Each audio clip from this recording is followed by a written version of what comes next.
നമുക്കോ മദ്രസ മൗലവികൾക്ക് ശമ്പളം കൊടുക്കാനാ പിശുക്ക്. നല്ല ശമ്പളം കൊടുക്കൂല. നല്ല യോഗ്യരായ പണ്ഡിതന്മാര് മദ്രസയിൽ പഠിപ്പിക്കണം, ദർസ് നടത്തണമെങ്കിൽ നല്ല സാലറി കൊടുക്കാൻ കമ്മിറ്റിക്കാർ തയ്യാറാവണം. നല്ല ഉയർന്ന സാലറി കൊടുത്താൽ കഴിവുള്ള പണ്ഡിതന്മാർ കുട്ടികളെ പഠിപ്പിക്കാനുണ്ടാവും.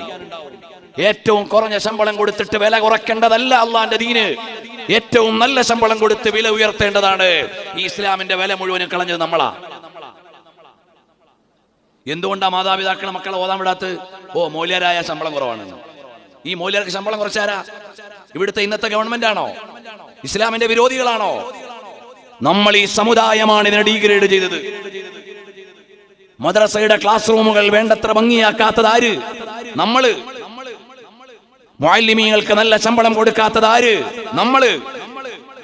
അതുകൊണ്ട് ഈ സമുദായം മാറി ആലോചിക്കണമെന്ന് വിനീതമായി ഞാൻ ഓർമ്മപ്പെടുത്തുകയാണ്.